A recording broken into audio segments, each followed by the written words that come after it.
Magandang gabi sa inyong lahat. Taglish po tayo.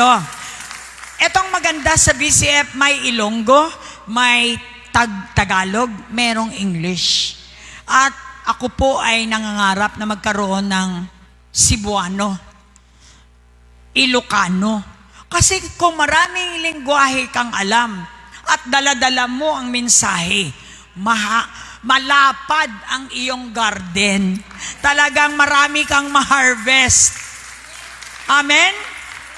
Hindi yung kung Ilonggo na lang gid ang alam natin. Wala man lang iba. That's why I am so blessed. I remember Mama Jane, sinabihan niya ako na alam mo, blessed ka. You have lots of languages. You know how to speak Korean. You know how to speak Tagalog, English, my language. You know my language. And you have a chance. Even if, actually, I am planning to know Mandarin. Because Mandarin, Chinese is almost more than English nowadays. So we need to learn more language for the purpose of the gospel of the Lord Jesus Christ. Amen. Papuring awit sa Diyos na buhay. Mga Pilipino sa buong mundo. Ipakita natin ang kultura ng langit. O dakila ang pag-ibig na ipinadama sa atin, kung kaya't siya'y dapat na purihin. At sa krus ipinakita ang dakila ng pagtubos niya, ang lahat ibig niyang makasama. Awitin natin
lahat.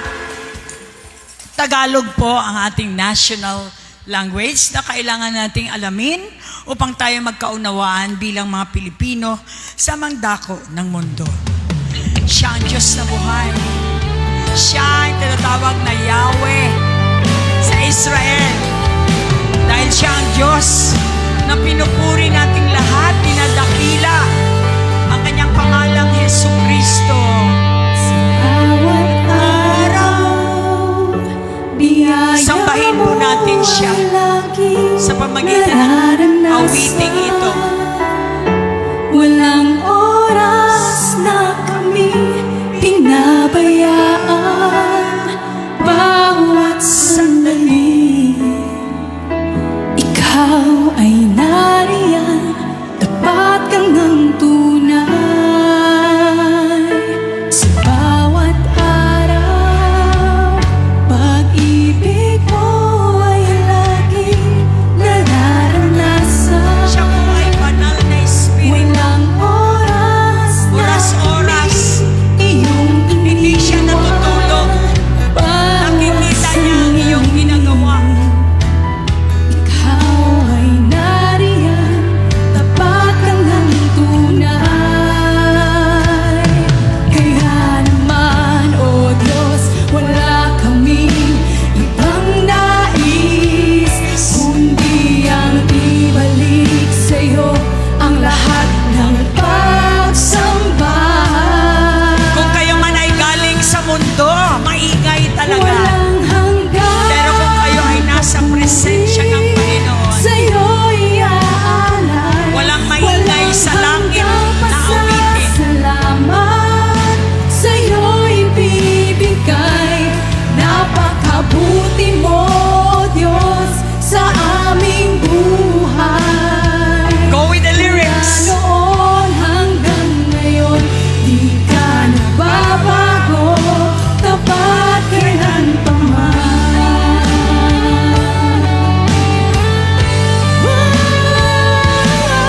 Tapat na siya. Magpakatatag tayo, mag-iingat sa inyong laban sa masama. Sa bawat araw, Nawang pag-ibig ng Diyos biyaya mo ay patuloy laging nararanasan.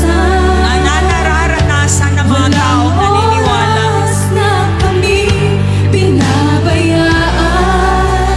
Bawat sandali, ikaw ay nariyan, tapat kang ng tunay. Sa bawat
ever faithful.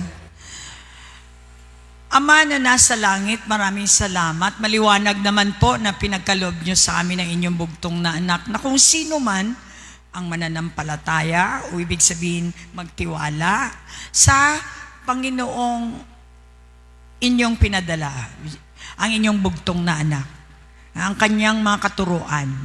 Kami ay magkaroon ng buhay na katulad niya, buhay na walang kamatayan, eternal life. Ito po ang aming hope na bawat pagsamba, unti-unti naming nakikita ang karunungan, ang kaalaman galing sa inyo. Dahil kayo ay liwanag. At ang sabi nyo, ang liwanag ay karunungan galing sa inyo. At maraming salamat sa banal na Espiritu na pinagkaloob nyo sa amin bilang regalo dahil kami ay sumunod sa inyong mga salita na kung saan dala-dala ng inyong bugtong na anak. Napakasimple po at sinabi nyo, magtiwala kayo, ililid kayo, i-guide kayo sa pabalik sa akin. Kaya nandito po kami, sinasamba ka namin ng buong katapatan dahil nakita namin ang inyong katapatan bilang Diyos na siyang pinanggalingan ng lahat ng buhay namin. Ngayong gabi, alam ko na kayo ay nakakarinig, nakikinig, at hindi kayo natutulog. Kayo ay 24 oras na nagmamasid sa amin. Bilang mga anak mo, kayo ay laging may gustong ibibigay sa amin. Kaya dapat lang nakatutok kami sa inyo araw-gabi sa pamagitan ng inyong salita at sa kapangyarihan ng inyong banal na Espiritu na pinagkaloob nyo sa amin.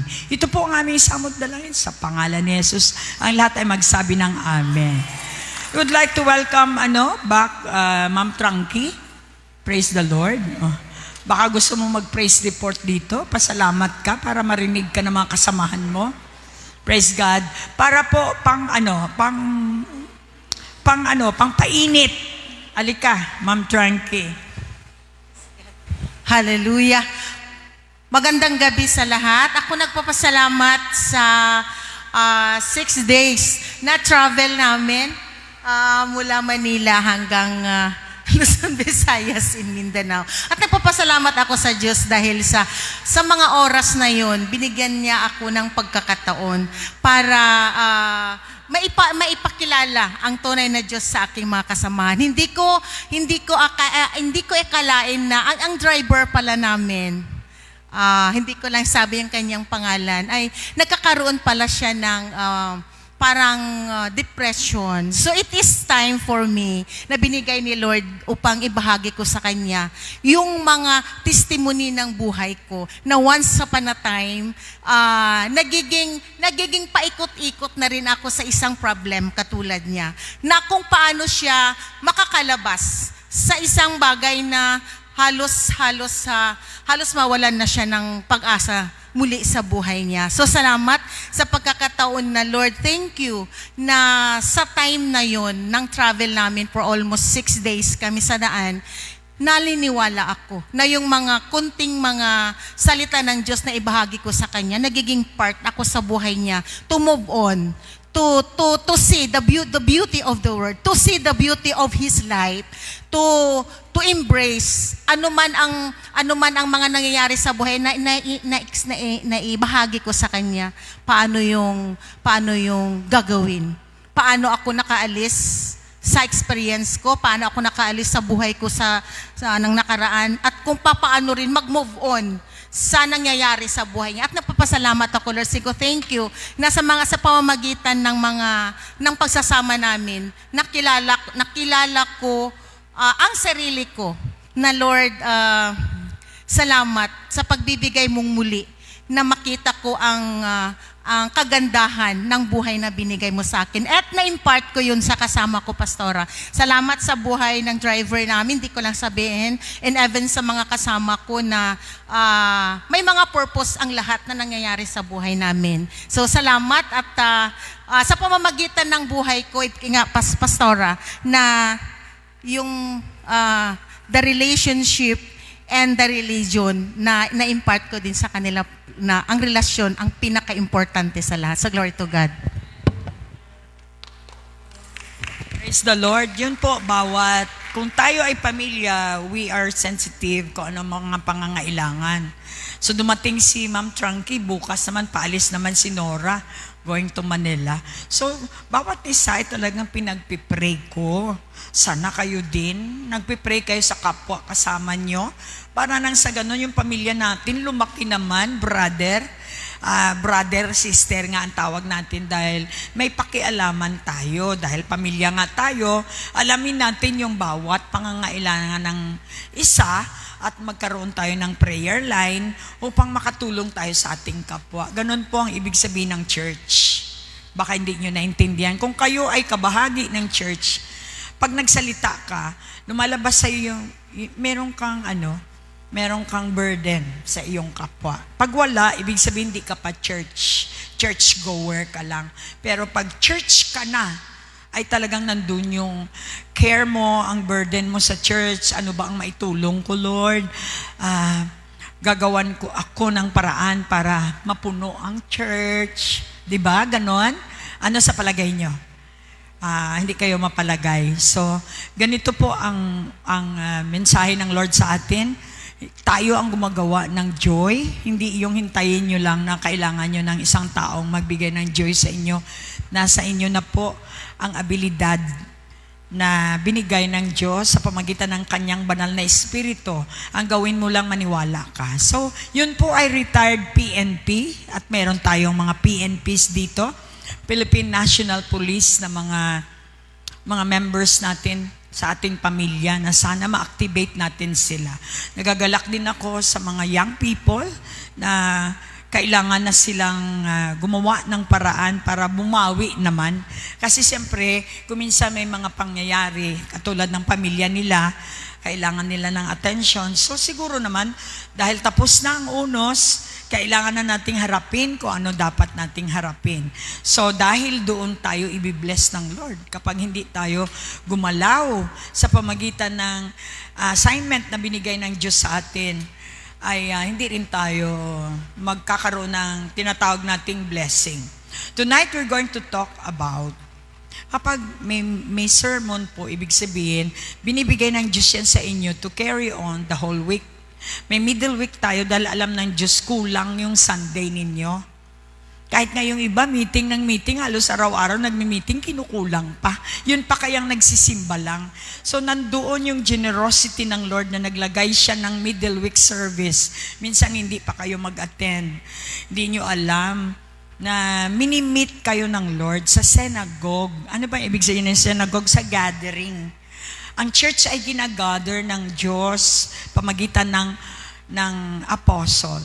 Dahil sa pag-gather natin, nangako siya na imi-meet niya ang needs ng mga taong nag-gather. 2, 3 or more na may pananampalataya, kaya ikaw excited ka, ayaw mong ma-cut off sa gathering. Kasi ikaw rin ang mawawalan. Kaya nakikita ko sa mga Koreans, sila talagang naintindihan nila yung gathering. Kaya makita mo sila libo-libo silang nag-gather, basta parte sa Diyos, nandun sila. Hindi katulad sa atin, tinalak, libo-libo tayo. Pero pagdating sa simbahan, wala tayo. Tama ba? So, tanungin natin, asa na ba tayo sa ating pananampalataya? Yung katulad ng kanta kanina, kung on fire ka, may dala ka. Di ba? Kasi pag ang baga mo naman, ikaw lang may baga. Pag alis mo ganun, mamamatay lang din yan. Pero kapag may kasama ka pang ibang baga, natural, nakakaabot ka sa church na hindi ka mamamatay dahil nagsisindihan kayo. Palakpak. Sige pa po.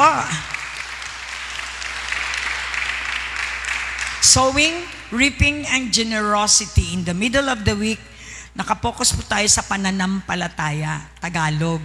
Ako talagang blessed ako, pero yun nga Lord, napakahina dahil 1,000 lang sobra ang nanonood, hindi pa kumakain. By this time, my desire, ang aking pangarap, ay sa South Cotabato, kahit man lang 10,000. Kasi ang 10,000 napakaliit. 1,000 sa akin, 1,000 sa iyo, 10 lang tayo, may 10,000 na. Ang problema, hindi tayo umaandar. Sabihin mo sa katabi, hindi ka kasi umaandar. Ano ano bang gagawin mo kapag nananalangin ka? Lalo na ikaw ay marami ka ng alam. Dahil ang media ay parang apostleship or propeta yan. Lahat tayo nag-i-reenact to be a prophet. Tayo yung messenger. Modern na May technology na kayo, hawak-hawak nyo. Nung araw talagang kailangan nila pumunta, magpaalikabok. Tayo wala. Hindi kayo mapawisan, ganun lang, nakakapag-evangelize kayo. Kapag hindi nyo ginagawa yan, hindi kayo tunay na anak ng Diyos. Dahil ang anak ng Diyos ay warehouse. Ito yung yung nilalagyan ng Lord. Pag anak ka, kaya magpaka-anak ka, kasi ikaw yung warehouse. Nilalagyan ka niya ng kanyang blessing. Ano ang blessing niya? Spiritual. Na kapag ikaw ay pinuno ng Diyos, hindi pwedeng hindi malaman ng buong komunidad na ikaw ay may dalang langit. Siyempre, yung mga taga-impyerno, uhaw na mga yan. Hindi ka rin nagpapahalata na dala mo ang langit, dala mo yung tubig. Natural. Yung tubig mo, na nawala na lang. Kaya hindi mo siya sinishare. Are you here? So, faith is a substance of the things hoped for. Sabi ni Pastor Andrew, dahil siyempre nanonood ako ng kanya, yung ballpen na hinuhope mo ay nandyan na, hindi na yun faith. Product yun ng faith. The evidence is nakita mo ang mga bagay na hindi mo pa nakikita. So in other words, pag nakita mo na, hindi na siya faith. Product na siya ng faith. Kaya ang pera ay hindi faith. Produkto na siya ng iyong pananampalataya na the Lord will provide. So ano ang substance? Ang substance ay kapag gumawa ka ng cake, yung ingredients para gumawa ka ng cake. Gusto mong gumawa ng milagro, kukuha ka ng ingredients para may miracle ka. Kaya tayo ang gumagawa ng milagro. Ang salita ng Diyos ay nandyan na. Bibigyan kanyang idea, paano mo yan gawin para yung hope mo magiging evident. I hope nadagdagan na naman ang inyong pangunawa. Isa sa mga prinsipyo ng Diyos, nagtanong ako nung araw, kasi siyempre ibobombard ka. Preach lang ng preach yan, pastora ninyo, wala yang trabaho. Siyempre, ako din nung araw, kulang ang alam ko. Para kang natitinag. Kaya yung bibig ng mga iba, wala akong trabaho. Parang nakakahiya, wala akong trabaho. Ako hindi ako mahiya dahil marami akong trabaho.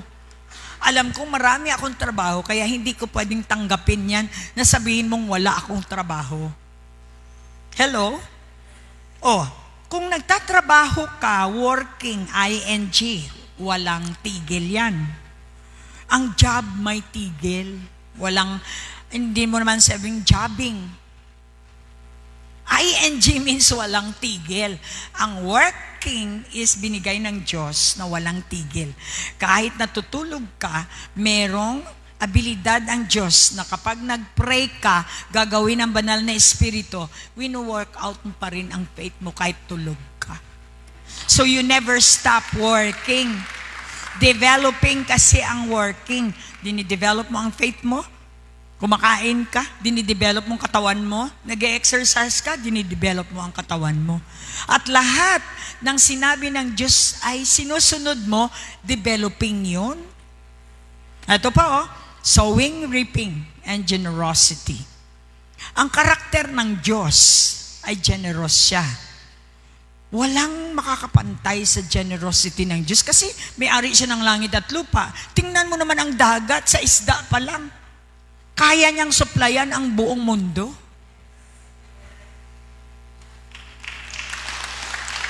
Sinuplayan niya na nga, yung iba pinapatay na nga lang sa sobrang dami.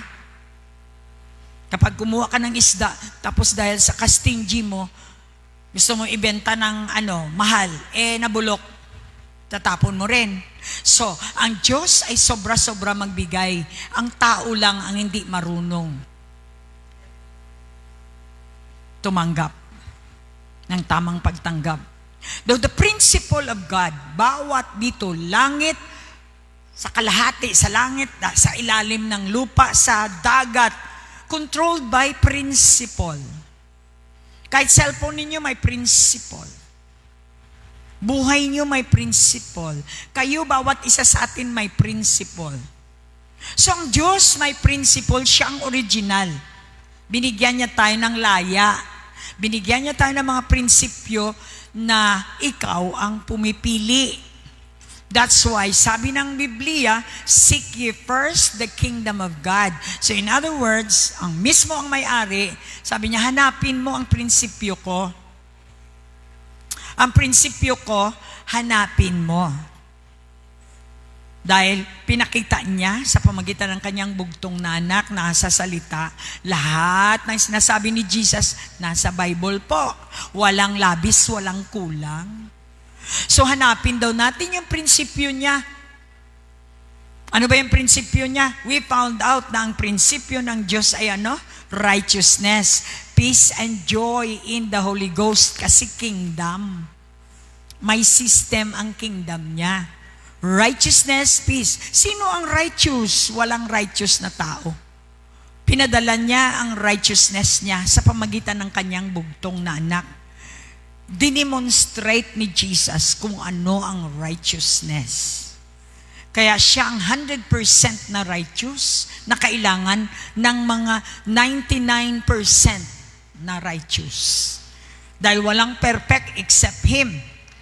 Nakalagay doon, wala siyang kasalanan. So qualified siyang kumuha ng kasalanan natin dahil wala siya. Kung may kasalanan din ako, hindi ko rin makuha ang kasalanan mo.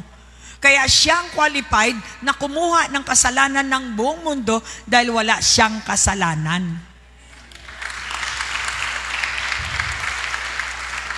Alangan naman may utang ka, ikaw magbabayad kayo ng utang na may utang. Diba? Bayaran mo muna utang mo. Sowing is tayo, sabi ni Jesus, lahat nandyan sa Bible. Lahat daw po ng hinahalimbawa niya sa totoong follower ni Jesus na kanyang bugtong na anak. John 3:16, for God so loved you that He gave you His righteousness. Para makabalik ka sa kaharian niya dahil walang ka-access ang taong hindi righteous. Lahat tayo hindi righteous, makasalanan tayo. Ako, I don't deserve heaven. I deserve hell. But thanks be to God sa kanyang grasya. Binigay niya ang kanyang grasya para ako ay makabalik sa langit. Dahil dyan ako galing. Because of sin separates us from heaven. So naglagay si Lord ng solusyon. Naglagay siya ng another Adam para kunin ka sa separation. Ibabalik ka sa original mo sa pamagitan ng kanyang banal na dugo, because without the remission of sin, there is no forgiveness. Na-forgive niya ako, hindi dahil ako ay umiyak, hindi dahil ako ay nagdanas ng hirap. Durugin ko man ang katawan ko, hindi ako mapapatawad ng Diyos sa kasalanan ko. Only when I believe that Jesus took away my sin, doon pa lang ako naramdaman ko ang kanyang pagpapatawad. At doon pinakita ng Diyos na ang mata pala ng Diyos ay nasa kanyang bugtong na anak. So, kung ako ay may bugtong na anak, which is the Word of God, alam ko ang mata ng Diyos nasa akin din. That is my access. Are you blessed tonight? Tagalog po tayo. Sowing, ano ba ang sowing? Pagtatanim. Ayon po kay Pablo, nagpapasalamat tayo sa buhay ni Pablo dahil siya mismo ang taong ginamit ng Diyos para mag-research. Ang dami niyang ni-research kasi nga, ano siya, brilliant na tao. Nandyan na sa kanya lahat, kayamanan, magaling, council of the council. Kanya lahat, halos pera dahil lahat ng nagpapatayo ng mga tulda nung araw sa kanya nag-o-order. Businessman siya. At nung siya ay na-born again, hindi na siya nag-focus sa business. Nag-focus na siya kay Jesus. Baliktad ngayon yung iba. Pag nakaano na sa Panginoon, hindi na nakapokus, nandun na sa negosyo na focus. Si Pablo, from negosyo, siyempre nakita niya, may nakita naman siya, hindi naman siya tanga para talikuran niya yung malaking pera. Alam niya, sobra pa sa malaking pera ang nakita niya, kaya siya tumalikod. Pwede naman pala magnegosyo ka na mayroong mga taong pinagkatiwalaan mo. You can earn money at the same time, ikaw yung priest nila. Tama ba? Hallelujah. Military. Gusto ng Diyos maging atleta ka. Bakit ang athlete ay ano? Hindi athlete ha? Athlete.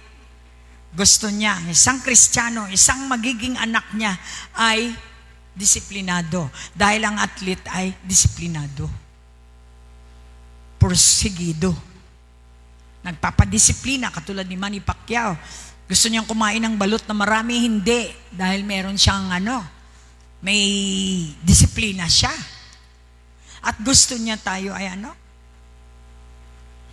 sundalo. Dahil ang sundalo nakakadepensa. Ang tunay na sundalo, dumidepensa, hindi nang memera. Didepensahan kita basta may 50,000 ka. Ganyan na ngayon ang mga sundalo. Pero sabi ng Bible, gusto niya maging atleta tayo. Tamang atleta, tamang sundalo, at tamang farmer. Kailangan mag-farmer tayo. Everybody wants harvest. Sino ba dito ang ayaw ng harvest? Magnanakaw lang naman. Kapag ayaw mo mag-harvest, dahil ayaw mo magtanim, hindi magnakaw ka. Kaya corruption po is the game in the politics. Kahit anong bait nila, sa dulo alam mo na, ang buhay nila may kabit, may yes, ang ganda-ganda ng pangalan mo. Yung mga anak mo, hindi alam kung proud sila. Maya-maya, inaway ng asawa dahil may pangalawang asawa, may kabit. Neto ka, nakabarong. Diba? So yun po ang reality na gusto ng Diyos magtatag ng kaharian. Ng hari ay hindi tao, kundi siya mismo. Kaya nga king siya, ang tawag sa kanya king.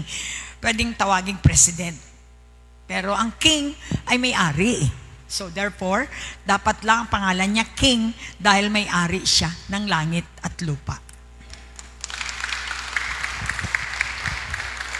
Pagtatanim, pag-harvest, at ang generosity ay yung mapagbigay. Kaya gusto ng Lord tayo ay magtanim para tayo daw ay may anihin. Kapag may aanihin ka, mayroon kang oportunidad na makatulong sa iyong kapwa. Makapakain ng mga walang makain. Makapagpaaral ng mga walang palad na, walang chance na makapag-aral. Makatulong sa kapwa, ibig sabihin. Ito yung karakter ni Jesus. Na kapag follower tayo ay may ganyan din. Hindi dahil mabait tayo. Hindi dahil nagpabait-baitan tayo. Hindi dahil tayo ay may sinusundan. Palakpakan natin ang Lord. Sowing, reaping, and generosity. Sabi ng Biblia, katulad ng agriculture, kaya nga we are blessed, sa totoo lang mga kapatid, blessed kayo, na ang ating presidente, ang kanyang laman ng utak, bigas. Meron namang presidente, ang laman ng utak ay baril. Meron namang presidente, ang laman ng utak ay corruption. Project dito, project doon, para magkaroon ng maraming pera. Depende po sa utak ng president. Ang ating president, spiritually, sabi ng Lord, you must be born again. Kung gusto mo ito ay mapabilang ka sa kaharian ng Diyos. Kung gusto mo mapabilang ka sa gobyerno ng Diyos, ikaw muna ay ma-born again. Ano ibig sabihin ng born again? Ikaw ay ipapanganak na muli sa langit. Pupunta ka ba sa langit para ipanganak uli? Kundi ang iyong espiritu. Ang espiritu mo ay ipapanganak muli sa espiritu. Dahil walang saysay ang ating sermon dito sa born again believers kung hindi ka ma-born again. Sabi ng Diyos, ma-born again ka muna para maunawaan mo ang lahat ng sinasabi ko. So, habang nagbabasa tayo, may sinusundan tayong instruction. Tinuturoan tayong sumunod. Dahil anong ganda ng programa ng Diyos, hindi mo naman sinusunod, hindi mo ma-enjoy. Papalitan muna niya ang puso natin. Una, huhugasan. Kaya pag nahugasan ka sa pamagitan ng pagbasa mo, dahil ang salita ng Diyos ay tubig, nahuhugasan ang mind, di ba? Nahugasan. And then, i-justify ka ni Jesus kahit na hindi ka perfect. Siya yung access mo ngayon. Siya yung iyong attorney. Ilalaban niya ang kaso mo dahil siya lang ang may karapatan magpatawad. So ngayon, may access na tayo. At ang sabi niya, ang banal na espiritu na regalo ko sa iyo dahil ikaw ay nagdesisyon na sumunod sa bugtong ko na anak. Bibigyan kita ng regalo. Ano yung regalo ko? Yung aking espiritu. At kung ang espiritu, ako ay na-born again sa espiritu ng Diyos, bigla na nararamdaman ko, iba ang aking kaluluwa. Ang kaluluwa ko or ang mind ko ay nagdadanas ng peace, love, joy, at lahat ng bunga ng banal na espiritu ay unti-unti kong nararamdaman. And then you pursue it kasi siyempre ang mundo wala nito. Kaya yung iba nagpapakamatay dahil wala silang peace. Ikaw meron. Kailangan i-develop mo yan dahil mawawala yan. Katulad ba ng fingerlings, mawawala yan pag hindi mo pinakain.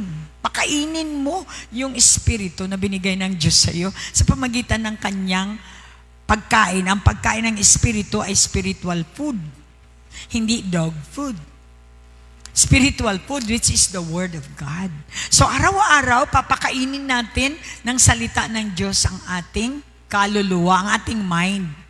Para yung binabasa nating salita, magiging mind din natin. Yun ang tinatawag na born again. So, mismo si Pablo nagsabi, pag hindi ka nagtrabaho, hindi ka dapat kumakain. Kaya pag ang tamad, ay talagang dapat hindi pakainin. Hindi kaawaan. Silent. Siyempre nung araw, hindi, no? Talagang naawa ka talaga kasi ganito, ganyan. Pero sabi ng Lord, parang tinotolerate mo sila. Teach them how to fish. Huwag mo silang pasanayin na pakainin. Turuan mo silang maghanap ng pagkain nila kasi nilagyan ko sila ng abilidad to get whatever they want. Kaya ang mga tatay na tolerator talagang dapat yan bitayin. Kasi nagpo-produce sila ng mga batang mga tamad na hindi gusto ng Diyos. Kapag tamad ka, magnanakaw ka. Siyempre, yung kapitbahay mo may talong, ikaw wala. Imposibleng hindi mawala yung talong ng kapitbahay mo kasi ikaw wala kang talong eh. Di ba? Maliban na lang kung humihingi, pero naman kung araw-araw humihingi, talagang wala namang kapitbahay na tatagal dyan.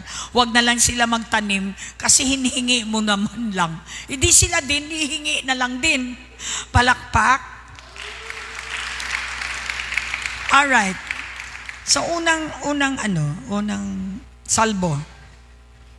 We should be on fire. Ang substance po o ang katulad ng gumagawa ka ng cake, di ba? Kailangan mo ng ingredients. Ang ingredients ng fire ay ang salita ng Diyos. Yun yung gatong. Sabihin mo sa katabi, hindi ka nagbasa kanina, kaya yung tsura mo talagang walang kagatong-gatong. Kahit sa opisina, makita mo talagang lantang-lanta sila. Naubos yung kape. Kaya yung caffeine ang lagay sa utak, hindi salita ng Diyos. Palakpakan natin, ito ay talagang reality. Makikita sa mukha. Alam mo, makikita mo sa mukha ang taong nagsisinungaling, ang taong tamad, ang taong kung anong ginawa niya kahapon. Kapag ikaw ay merong knowledge o light na binigay ng pagka-born again mo, nakikita mo ang hindi nakikita ng ibang tao. Yun ang maganda, kaya ma-born again na tayo. Dahil may nakikita tayo na hindi nakikita ng normal na tao. Palakpak.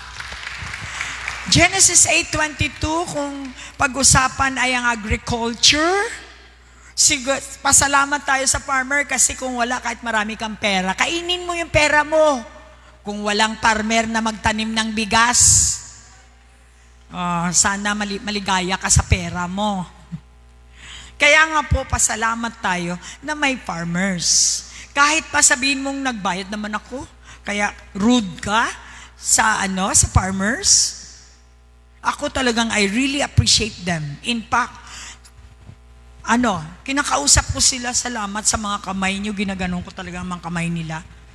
Hindi worth it ang kanilang pera na natatanggap sa kanilang pagtatanim ay hindi biro. Maghapong nakayoko. Tayo naka-cellphone. So Genesis 8:22, habang nagpapatuloy ang mundo, nagpapatuloy ba ang mundo sa'yo? May panahon sa pagtatanim at pag-ani. May taglamig at may tag-init. May tag-ulan o may tag-araw at may gabi. Mukhang hindi kayo amenable na meron ito. Wala man lang amen dyan. Mukhang hindi kayo may taglamig, may tag-init. Kaya pag nagbabasa kayo, kaya pala parang wala. Ako pag nagbasa ko, gumagano ng mata ko. May tag-init, may tag-ulan. Sabi pa doon sa Genesis, may langit daw at may lupa. Talagang tinitingnan ko, may langit na. Sabi doon, meron daw sea. At sa sea daw may maraming isda. Ganon ba kayo magbasa? O baliwala? Parang sabi nyo, dati na, alam ko na yan. That's why we could not appreciate kung anong ginawa ng Diyos sa buhay natin. Nakikita naman sa ating mga mukha. Ang taong hindi marunong mag-appreciate ay patay. I don't like patay na tao.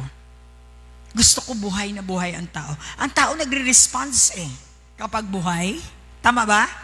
Yung tao hindi man lang mo namamansin, patay na yan. Gusto ng Lord mag-response tayo para ipaalam natin sa Kanya na, hey, buhay ako Lord, buhay ako. Tag-ulan, may tag-araw. Katulad nito, tag-ulan ngayon. Maya umuulan. Pero dahil sa panalangin natin, nabibigyan ng pagkakataon ng ating tinalak. Walang ulan ngayon. Pinapauna ng Lord yung ulan. Gusto naman ng Lord na mag-enjoy ang mga tao sa South Cotabato. May tag-araw, may araw at may gabi. Salamat may gabi. Kasi sa gabi na nakakahiga ka, nakaka-rest. Paano na lang kung walang gabi? Panay na lang office. Ano kaya itsura natin para tayong mga ipis? Palakpakan natin ang Lord. Genesis 8:22. Let's go to the next. Bilisan natin dahil alam ko magti-20 minutes for take off na naman yan mamaya. Alright. Colossians 3:23-24, kailangan basahin natin ito para magkaroon tayo ng knowledge. Alam nyo ba, sa dagdag, bawat simba, bawat sermon, bawat fellowship, bawat equipping the saints. Kasi ang equipping the saints is the school of the Spirit. Kaya iba sa inyo, hindi naman kayo regular sa equipping the saints. So anong mangyayari sa inyo? Para kayong visitor. Kaya makikita mo naman ang growth. Hindi siya consistent. Subukan mo mag-college na kung kailan mo lang gusto mag-attend. Hallelujah. Kaya nga nag-cum laude ka, di ba? Dahil talagang you did your excellent in all the requirements of the school. Ganon din sana sa Diyos. Hallelujah. Mukhang ako na lang isa. Praise God. Ano man ang gawin nyo ito ng buong katapatan. I remember Nora Honor, sabi ni Nora Honor nung siya ay bumalik, galing siya sa kanyang inom sa US, nagtago, kasi may pag superstar ka, no? Para kang daga pala pag ano. Sabi niya, nanalo na naman siya, sabi niya, dahil sa inyo, sabi niya, ako ay natutong bumangon. Ilang beses akong nadapa, pero dahil sa inyo, bumangon ako muli. Ngayon nakabawi ako. Nasa atin kasi. Tapos tinanong siya, ano bang sikreto mo? Ang galing mong umarte. Sabi niya, isa puso. Mahirap din naman pala, pati pag-ibig niya, sinapuso niya. Kaya tingnan mo, napunta siya sa inuman. Kaya dito po sa salita ng Diyos, tuturuan ka, ano ang dapat isa puso o isa utak lang o isa kamay lang. Tuturuan tayo kasi ang Diyos ang may likha sa atin. Kapag nanonood ako ng movie, katulad ng Incognito, kinukuha ko yung essence. Yung grupo nila parang pamilya sila. Ratratan. Siyempre, namumuo ang kanilang defense sa isa't isa. At doon mo makita kapag may unity, may power. Mahirap sila tibagin kung ang pamilya mo ay may unity. Mahirap kayo tibagin. O yun ang makuha natin doon. Ano yung Incognito na yan? Worldly yan. Lahat worldly, pati ikaw. Pero kapag ang salita ng Diyos ang ilalagay mo, talagang lilitaw ang salita ng Diyos. Hallelujah. Ano ang sabi? Stick to the plan. Kaya kung minsan, iba meron lang magsabi sa'yo, punta tayo doon, mag-asawa na lang tayo kasi walang ganyan. Pero sabi ng Commander-in-Chief, stick to the plan. May plano ako sa'yo. May plano akong maging successful ka. Huwag kang makinig sa mga sinasabi ng iba. Lahat ng pinapanood natin, mayroon tayong makuha. Lalo na pag salita ng Diyos, hindi ko naman maintindihan yung iba. Parang walang nakukuha sa Bible. Sabihin mo nga sa katabi, very rich ang salita ng Diyos. Hallelujah! May masisip-sip kayo dyan. Dugo ni Jesus ang sipsipin ninyo. Buhay na buhay kayo. Yung mga bakla, iba yung sinisip-sip. Kaya kailangan mamamatay kayo. Kaya ito po ang ating message ngayong gabi. Sana makinig kayo mabuti at inaalala ninyo ang mga pamilya ninyo, bigyan kayo ng pagkakataong magsalita, may substance na kayo dahil narinig nyo ito. So na parang Panginoon na pinaglilingkuran nyo ay hindi ang tao. Hindi tao ang pinaglilingkuran na. Alam naman ninyong may gantimpala kayong matatanggap sa Panginoon, hindi kay pastora. Bakit kasi si pastora ang nyo? Pinagsisilbihan ninyo? Si Jesus, nabuhay, na kahit sa CR, sasabihin ko, ang dumi ng CR. Tama ba? Hindi siya natutulog. Kung ikaw ay natutulog, pakurap-kurap siya, hindi. Talagang tara siyang ilaw. Walang matatago sa kanya. So may gantimpala daw siya, kaya matatanggap sa Panginoon dahil si Kristo na Panginoon natin ay siyang pinaglilingkuran ninyo. Talagang nabubuhay na naman uli. Pag nireview ko yung Revelations chapter 22, sabi ng Lord, parating ako. Ilan ba sa inyo dito ang talagang aware na parating siya every moment? Ako lang yata. Aware na aware ako kahit saan mo ako idalhin. Dalhin mo ako sa steakhouse, dalhin ako ni Joy sa 10-star hotel. Ang utak ko pa rin ay anytime si Jesus ay darating. Hindi na maalis yan. Na-establish ko na sa puso ko. Kahit mag-away kami ni Pastor Alfredo, sinasabi ko, darating si Lord. Sa sarili ko, hindi ko siya dapat kalimutan. Dahil sabi niya, pagdating ko, dala ko ang iyong gantimpala.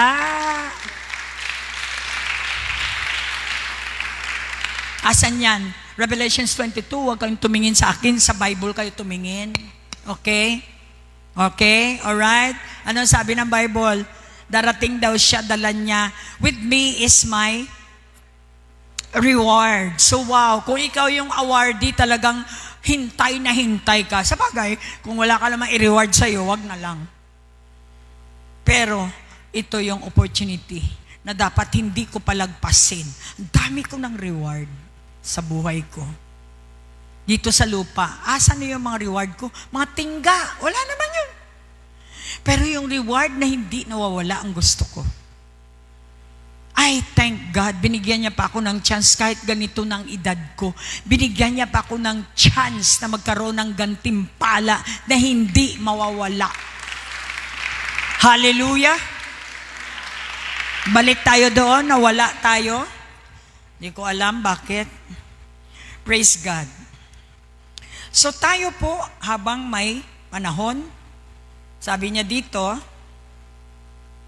may 5 law daw na dapat nating alamin sa sowing and reaping, sa pagtatanim. Na-realize ko, nung araw nagtatrabaho din ako katulad ninyo. I got 3 jobs, hindi pa yan naranasan ninyo, siguro 3 job. So, parang buang ang aking compensation kasi, at saka dahil mayroong na akong Lord, walang limit. Tayo parang gusto ng demonyo na hindi na ako magpastora kasi ito, daming income. Kaya pinagtatawanan ako nila Boyga din, Mami, bakit? Magpapastor ka, walang pera dyan, dito mag-tutor ka lang. Ilang libong dolyares ang makuha mo. Dumating na ako sa ganun. Alam ko na si Satan ang behind nun. Can you imagine? I can earn a lot of money na walang limit. Pabor dito, pabor doon. Dahil lilalasing ako para hindi ako magpastor. Ayaw akong pauwiin. O nga naman, di ba? Kaya ang marami sa atin, pag malaki na, hindi pa naman masyadong malaki ang pera, mukhang, tumatagilid na, parang busy ako. Pero ako, I see to it na pagkatapos ng trabaho ko, 3 jobs. Pag uwi ko, meron akong Bible study, hindi ko winawala. I got 2 Bible studies sa night time. From 5 o'clock, out ko na yan, 3 jobs na yan, kay per hour ang bayad sa akin. So, mayroon akong 2 Bible study. Uwi ako 11:30. Consistent yan. Paano ka ba naman mabackslide? Ipaglabas mo sa Word agad. Kaya gumawa kayo ng paraan para hindi kayo lumayo sa nagbigay sa inyo ng lahat. Wala, na-entertain na tayo sa pera. Nawala na yung nagbigay ba? Hallelujah. 2 Corinthians 9:7, ang bawat isa dapat magbigay ayon sa kanyang pasya. Maluwag sa loob. Kaya nga sabi doon, it's better to give and receive. Pero wag muna yan. Doon muna tayo sa God cannot be mocked. Diba? Ano ang sabi niya doon? Sa spiritual naman tayo. Alam natin, mga farmer, kahit ano ka, wala kang pinag-aralan, basta't marunong ka magtanim, may aanihin ka. Mas maganda pa nga ang buhay ng mga Ilocana na nagtatanim ng mga talong doon sa kesa sa mga nag-o-office Di ba? Dahil sa kanilang isip na kapag magtanim lang, wala kang gutom. May lupa, hindi man kayo nagtatanim. Kaya laging marinig sa inyo, walang pera. Sa lupa, walang limit. Sa gilid, pwede mong taniman ng mga kung ano-ano. Sa gitna, pwede ka magtanim ng Ngayon, modern na masyado. Ang napakaliit na lupa mo, pwede kang mabuhay. Pero pagising mo, tutulog-tulog ka lang, yung lupa nakatiwangwang, talagang hindi ka mabubuhay. Naintindihan ba natin? Spiritual naman tayo ngayon, okay? Ano ang sabi ng Diyos? Galatians, ito yung pinaka-importanting word ng Panginoon sa pamagitan ng Galatians 6, 7, and 8. But prior to that, tingnan muna natin ang Romans 1:17. Dahil ako po ay na-born again, na-born in the Spirit, nung ako'y pumunta ng Korea, dumaan ako sa mga pagsasanay. Hindi pwedeng ma-born again ka, hindi ka magdaan ng paghihirap. Kasi katulad ni Tintin, dumaan siya ngayon ang nanay, wala ang mother niya, siya ang magsasaing, siya ang mag-budget ng ano. Kailangan dumaan ka dyan, hindi ka pwedeng mag-skip. Kasi ang pera na walang karakter ay equal zero. Maraming mayaman, walang karakter. Kaya nawala din ang mga pera nila. Your character is very important on how are you going to handle everything. Palakpakan natin ang Lord. Mukhang napakalungkot ninyo. November 1 na ba? Romans 8. Romans 1:17. 1:17 ba yon? Let's go Romans 17 muna. Romans 1:17. Tingnan natin kung anong meron dyan. Then let's go mamaya doon sa tagapagmana. Hindi tagapagmana ang hinahanap ko. Yan. For in it, the righteousness of God is revealed. Ang righteousness ng Diyos ang perfect. Si Jesus ang perfect. Kailangan meron kanyan. Sasabihin, hindi ka, bakit perfect ka? Hindi nga ako perfect, pero yung perfect ba? Nandito ba? Kaya kasama na ako sa perfection niya. Palakpak. Ni-reveal from faith to faith. Saan mo makukuha ang perfection na yan? Sa pananampalataya, tapos sa pananampalataya. From Sunday to Sunday, from equipping to equipping, from meeting to meeting, from fellowship to fellowship, yung faith to faith to faith to faith mo ay magkakaroon ng ng righteousness. Dahil hinuhugasan ka sa salita ng Diyos. And eventually, lahat ng mga decision mo tama. Ayaw mo na mag-sexual na wala sa lugar. Dahil alam mo na ikaw ay magkakaroon ng sakit. At alam natin ang sakit. Ito marami ngayon. Sa mata pa lang makita mo ang lungkot-lungkot ng mata ng mga merong anong sakit sa sex. HIV. Mga bakla ngayon maraming HIV. Wala na talaga dito sa Coronadal. Alam niyo ba yun? Pero die. HIV. Yan yung makuha mo sa hindi tamang sexual act. Ito na yung talamak ngayon sa buong mundo. Start lang yan sa pornography. Cellphone, puro mga bastos, mga sexual act. Kaya ngayon walang hiya na yung mga lalaki to lalaki na talagang magpakasal sila. Sacred ang tawag nila. Sacred. Can you imagine? Kaya ito ay pinagmulan sa sexual activity, which is from the devil. Kahayupan na is from the devil. Kaya nga nandito si Jesus para sabihin, hey, tao ka, hindi ka hayop. Hey, tao ka, hindi ka hayop. Ano sinisigaw ng mga bakla? Respeto! Nirirespeto niyo ba ang mga pantalo ng mga binatilyo? Hello? Knock-knock. Sabihin mo nga sa katabi, ang salita ng Diyos ay talagang ilaw. Kailangan din nila ng ilaw. Maari yung mga bakla na yan ay na-influensyahan din ng bakla. Kaya nga ayaw kung mayroong sinungaling dito sa triplets. May isang sinungaling lang dyan, contaminated. Sabihin mo sa katabi, katulad din yan ng bakla, dumadami sila. Wala naman silang gender. Ganon din ang sinungaling. Once sa bahay ninyo, may isang sinungaling lang dyan. Paikutin kayong lahat.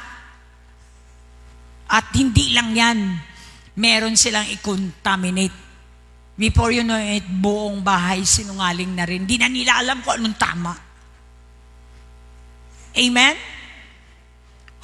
Kaya nga pumunta yung righteousness ni Jesus kasi liwanag. Kapag liwanag, wala tayong pag-awayan. Ba sinasabi, ano ba talaga ang totoo? Ha? Yan ang totoo. Kahit sinungaling, hanggang kailan? 20 years kayo maganyanan? Hanggat hindi nalagyan ng truth ang sinungaling na mga ideology sa loob ng bahay, sira yung bahay mo. Hello! Palakpak. For in the righteousness of God is revealed from faith to faith as it is written. Recorded na yan. The just shall live by faith. Kaya siguro nabuhay na ako ngayon noon. Kailangan magtrabaho talaga ako. Well, dumating na po ako sa point, hindi ibig sabihin, hindi ako nagdaan. Nadarasan ko lahat ng trabaho. Lahat. Nag-graduate na ako. Ngayon, I am qualified as just. That's why I'm living by faith.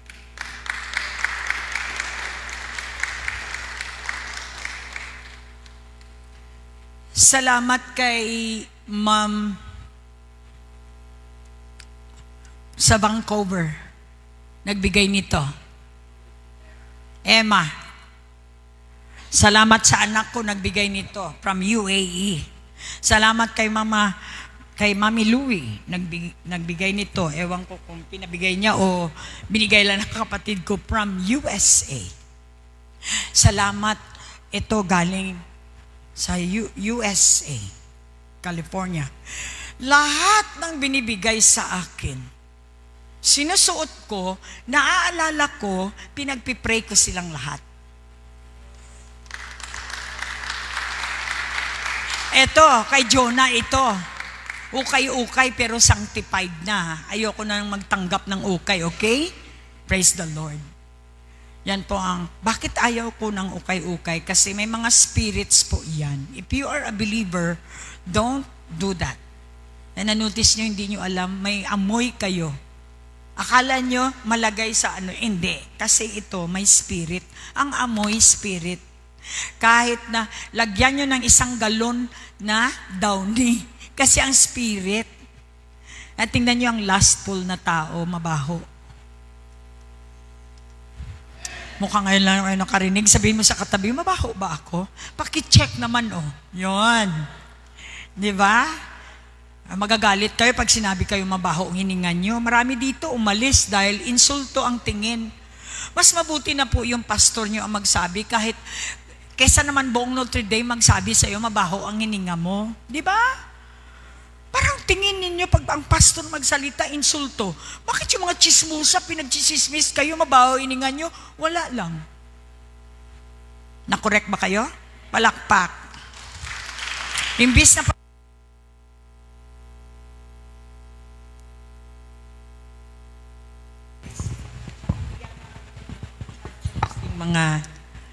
For in the righteousness of the just shall live by faith. Ako po ay nagpapatotoo.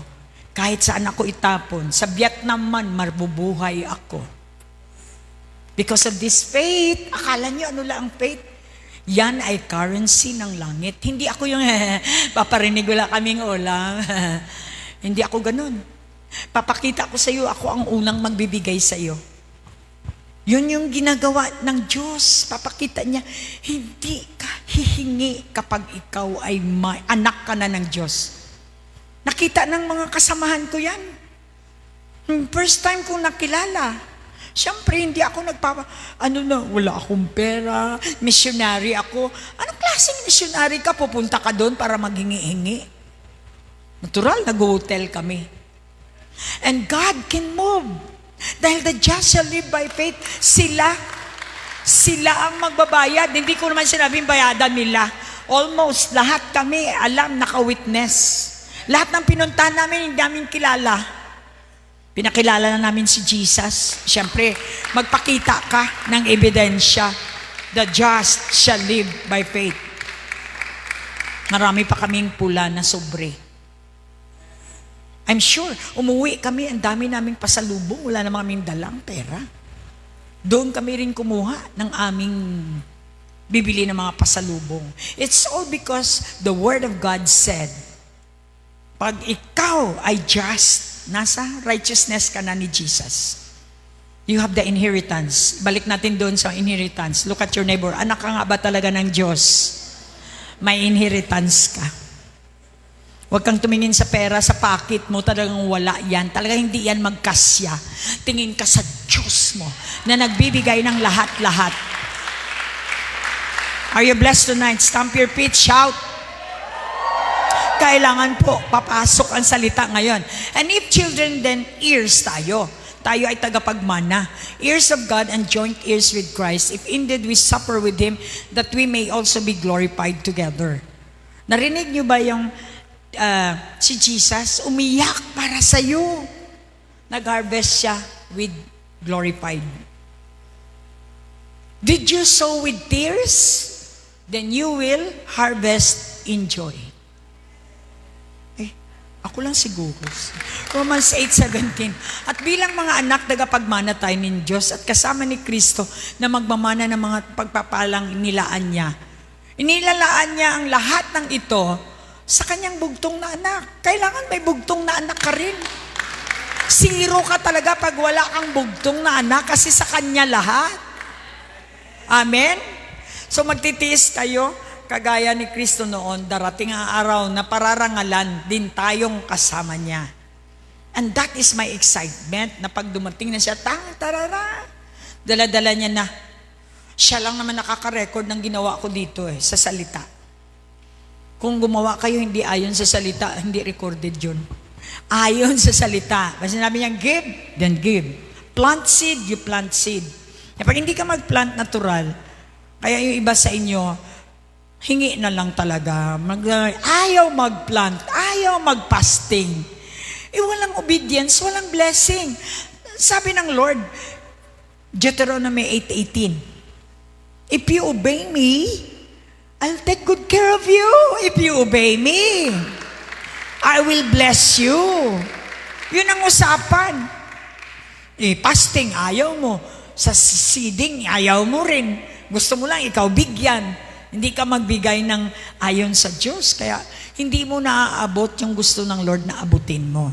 Dahil sa obedience mo lang maabot ang lahat. Pero alalahanin ninyo na ang Panginoon ng inyong Diyos ang siyang nagbigay sa inyo ng kakayahan, enablement, maging mayaman. Nasa kakayanan, hindi pwedeng kailangan marami kang pera para tawagin mo ang sarili mo na mayaman. Simpleng may sobra ka na noodles, mayaman ka na. Ilang noodles bang kaya mo? 3 yung iba. O may sobra na isa, o di mayaman ka. Anything na may sobra, mayaman ka. Mahina ang palakpak.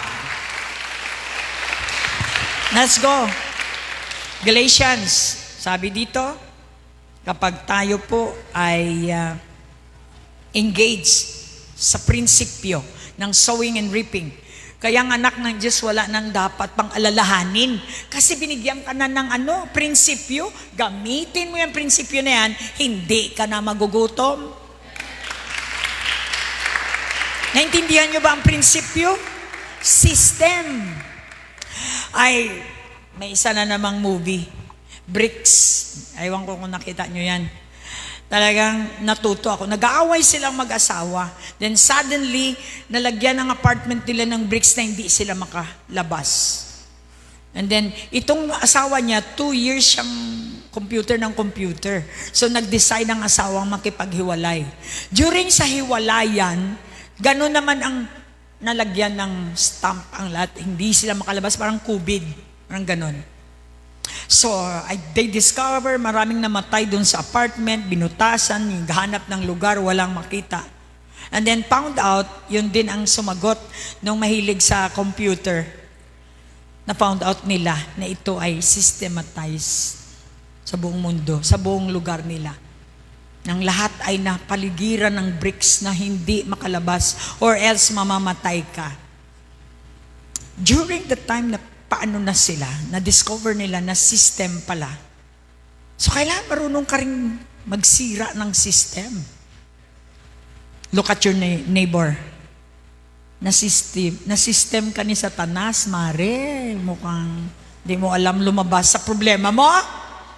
So, nung sila'y nagkabati, then they decided, kasi tumagal sila, nagkasugat-sugat, siyempre kahit naghihiwalay sila, mapipilitan silang mag-take care to each other at nagkaroon sila ng time na pag-uusap, nag-sorry sila. And at the end doon sa story, nung nag-forgive sila to each other, binigyan sila ng Lord ng chance na masira yung system, nakalabas sila. And they start a happily ever after life. Biblical yan. Kung tingin ninyo ay puro, pag alam mo ang Bible, diyan lahat galing ang movies sa salita ng Diyos. Galatians 6:7-8, huwag ninyong linlangin ang inyong sarili. Do not be deceived by yourself. Na-deceive tayo. Yung mga hindi kumakain sa oras, na-deceive ka. Sabi niya, huwag ninyong linlangin ang inyong mga sarili. Ang Diyos ay hindi madadaya, ninuman. Kung ano ang tinanim ng tao, yun din ang kanyang aanihin. Di ba nagtataka ka? Bakit na HIV ako? Binigay ng Lord ito. Ano ba yan? Sabihin mo sa katabi, sino may gawa ng HIV? Si Lord. Hello mga bakla? Paawa-awa kayo ngayon? Tell me, the truth is, sino ang nagpapasok ng HIV sa inyo? Si Satanas na naman. Sabi ni Satanas, wala akong kasalanan dyan. Hallelujah, pita ng laman. Kaya nga, yung mga addict sa sexual addiction, yun ang iyong tinanim, kaya yan ang iyong aanihin. We're talking about spiritual sowing and reaping. Sabi niya, hindi mo madadaya ni numan. Iiyak-iyak yung isang triplets na ubos yung pera niya. Yung may triplet tayo na talagang nakaabot ng 1,000 ang kanyang ipon, siya wala. Tapos parang nagtataka, sinong kumuha? Praise the Lord. Parang tayo ganyan. Dinadaya mo sarili mo, oy, ikaw ang nagnakaw sa sarili mong pera. Palakpak. Yun din ang kanyang aanihin.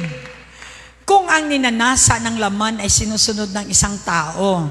Kayo, nurse kayo ha. Alam nyo kung paano mag-protect, pero hindi kayo nakaprotect, no? Mga nurse, mga doktor, yun din ang kanyang aanihin. Kung ang ninanasa, meron kaming friend, chain smoker, doktor. Alam niyang mamamatay siya. Sige pa rin. Hanggang sa ang kulay niya ay talagang parang sigarilyo na. Namatay. You cannot deny.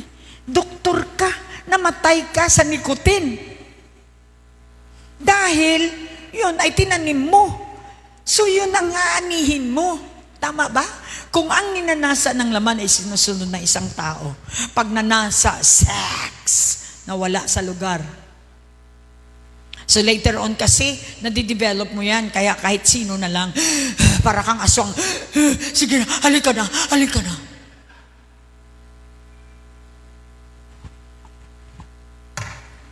Salamat sa Diyos, may Bible.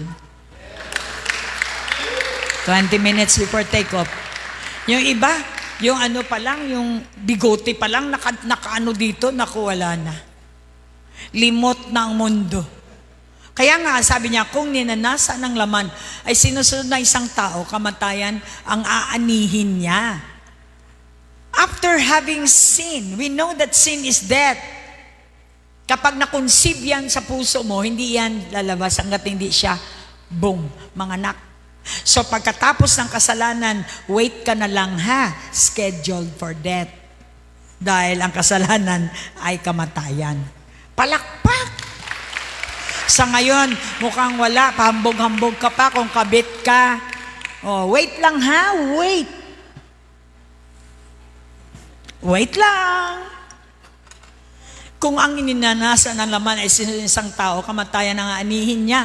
Pero kung ang banal na espiritu ang sinunod ng isang tao, hindi yung bad spirit na nagaano na mga pagnanasa niyo tuwing gabi, ikaw ay aani din. Ang sinusunod ng isang tao, matatanggap niya rin mula sa espiritu ang buhay na walang hanggan. Ang church ay nagtitraining sa inyo. Pag matulog kayo, alam niyong may kalaban kayo. Yes, gani. Pero anong ginagawa mo? Wala kang ginagawa. Nakikinig ka lang. Amen, amen, amen. Pero mamaya, sabi ng demonyo, mamaya ka lang.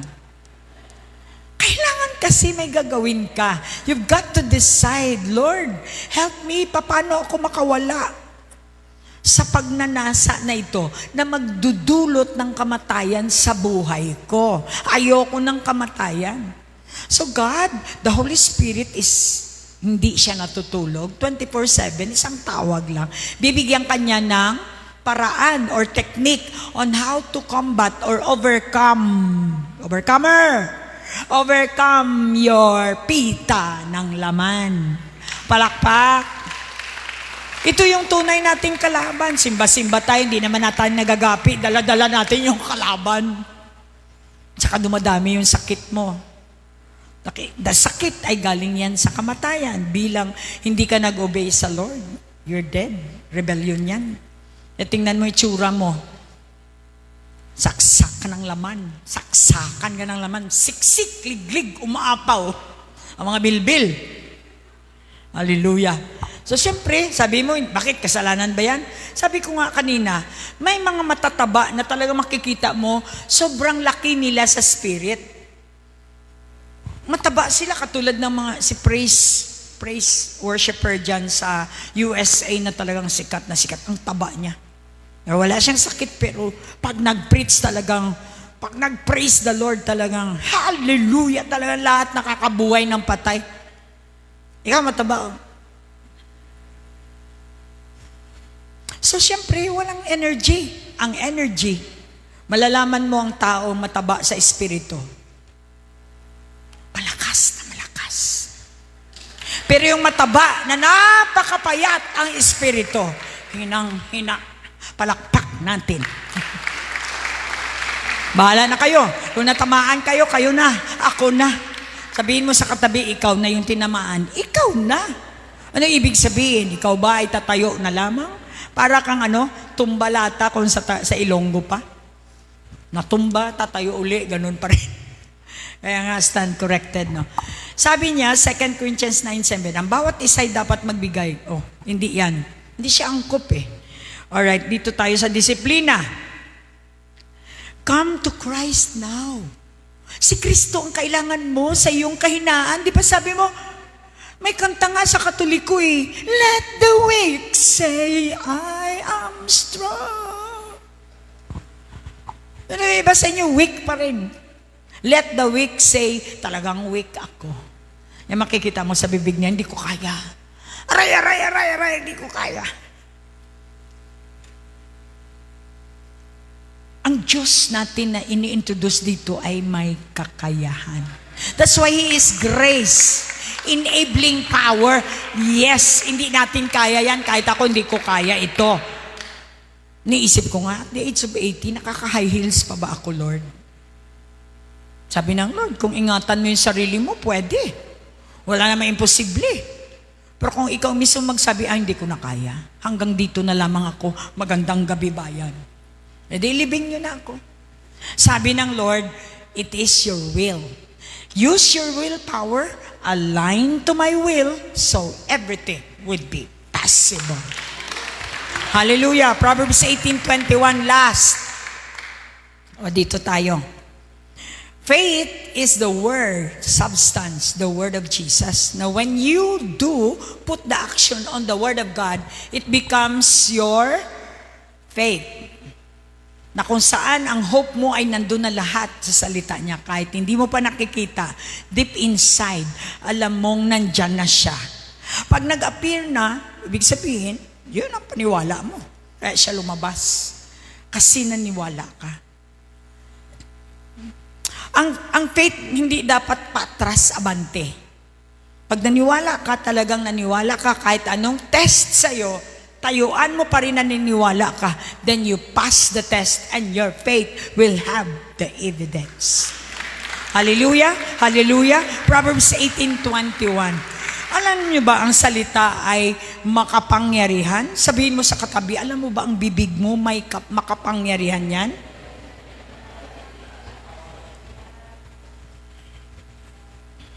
It's between power of death and life. Ang salita ng tao. Tao ka ba? So, wag kayong makinig sa aw-aw ng aso. Walang power yan. Nakakakagat yan. Bantayan nyo ang salita ng tao. Ang salita ng tao ay makapagliligtas ng buhay. Hindi aso ang makaligtas sa iyo, utang na loob. I like pets but I don't love them. I love God. Tapos sabihin mo, oh, I worship you, Lord, pero yung aso mo hindi pa nakakain. Siyempre, umaagaw ng attention. Sabi ng Lord, ano man ang umaagaw ng attention ko ay Diyos mo. Palakpak. Hallelujah. Sabihin mo sa katabi, kaya pala. Oh, Proverbs 18:21 sa Tagalog, mukhang hindi pa rin kumbinsido yung iba na lagi naman may negative. Hindi pa rin kumbinsido hanggang ngayon.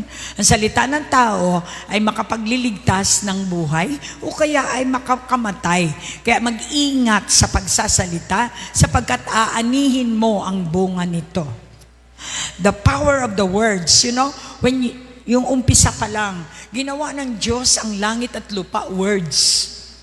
And then there is that particles na gumagalaw sa air hanggang sa natupad ang salita ng Diyos.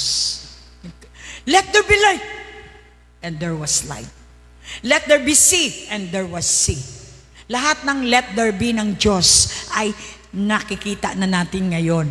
So, tayo ay ginawa ng kawangis at kamukha niya. Bibigyan kita ng kapangyarihan. Ano man ang iyong sasabihin, susundin ng kalangitan. So mag-iingat tayo. May takot na tayo magsalita ng negative sa bawat isa. Hindi pinapayabang ng, hindi. Doon muna tayo sa 18:21, hindi pa natin naintindihan. Lukso tayo na lukso. Sabihin mo sa katabi, kaya wala kang ugat. Tulad din ng mga tao.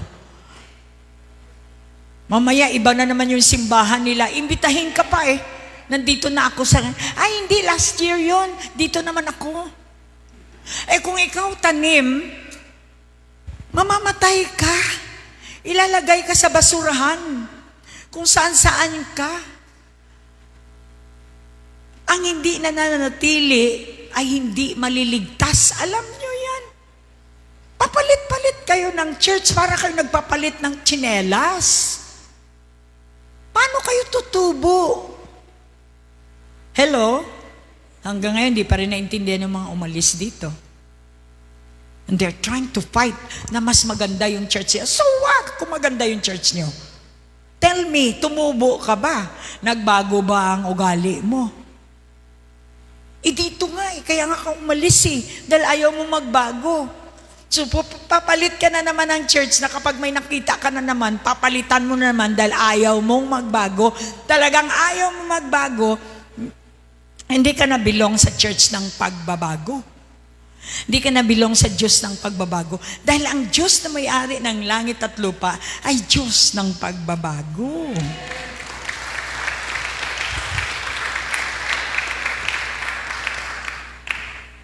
Hindi ka ba nakapapagod? Nakakapagod ako.